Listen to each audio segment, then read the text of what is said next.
in the place between wakefulness and dreams. I found myself in the room. There were no distinguished features, save for the one wall covered with small index card files. They were like the ones in libraries that list titles by authors or subject in alphabetical orders. But these files, which stretched from floor to ceiling and seemingly endlessly in either direction, had very different headings. As I drew near the wall of files, the first to catch my attention was one that read people I have liked. I opened it and began flipping through the cards.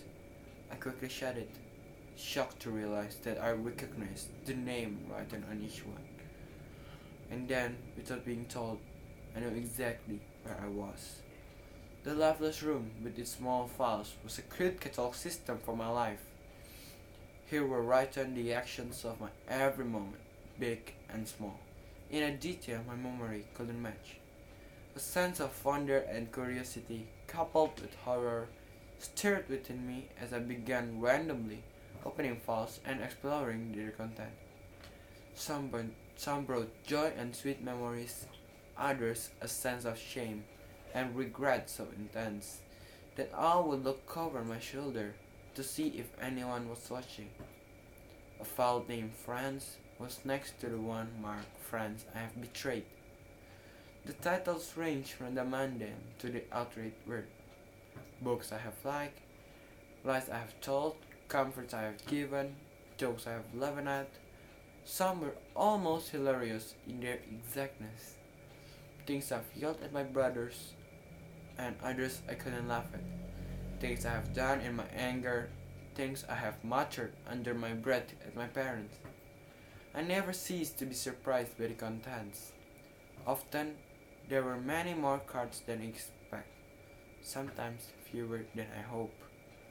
I was overwhelmed by the sheer volume of the life I had lived. Could it be possible that I had the time in my 20 years to write each of these thousands or even millions of cards? But each card confirmed this truth. Each was written in my own handwriting, each signed with my signature. When I pulled out the file marked songs I have listened to, I realized the files grew to contain their contents. The cards were packed tightly, and yet after 2 or 3 cards, I hadn't found the end of the file. I shut it, shamed, not so much by the quality of music, but more by the vast amount of time I knew the file represented.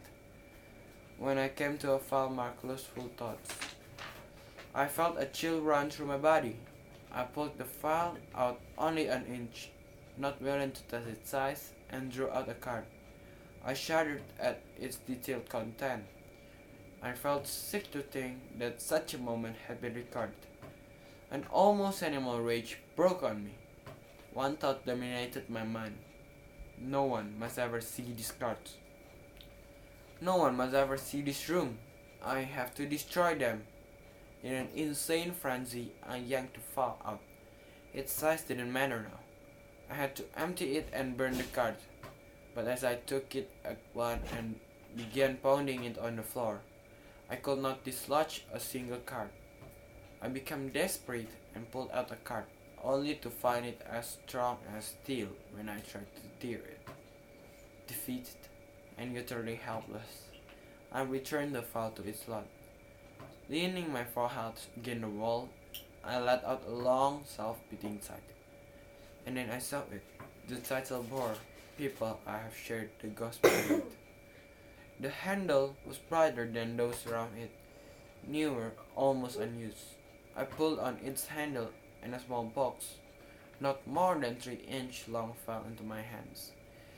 I could count the cards it contained on one hand, and then the tears came. I began to weep, sobs so deep that the heart started in my stomach and shook through me. I fell on my knees and cried. I cried out of shame, from the overwhelming shame of it all. The rows of file shelves swirled in my tear-filled eyes. No one must ever know of this room. I must look it up and hide the key. But then as I pushed away the tears, I saw him. No, please not him. Not here. anyone but Jesus. I watched helplessly as he began to open the files and read the cards. I couldn't bear to watch his response, and in a moment I could bring myself to look at his face.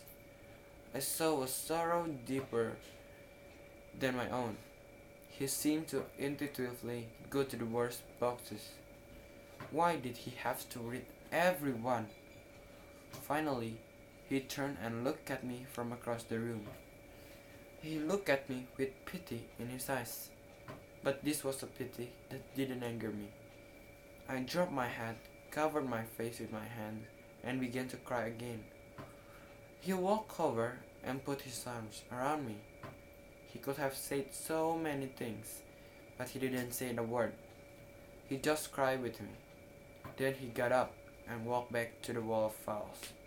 Starting at one end of the room, he took out a file and one by one began to sign his name over mine on each card.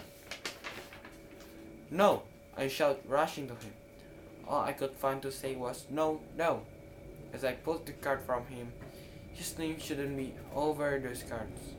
But there it was, written in red, so rich, so dark, so alive. The name of Jesus covered mine. It was written with his blood. He gently looked the card back. He smiled a sad smile and began to sign the card. I don't think I'll ever understand how he did it so quickly. But the next instant, it seemed I heard him close the last file and walk back to my side. He placed his hand on my shoulder and said, "It is finished." I stood up and he led me out of the room. There was no lock on his door. There were still cards to be written.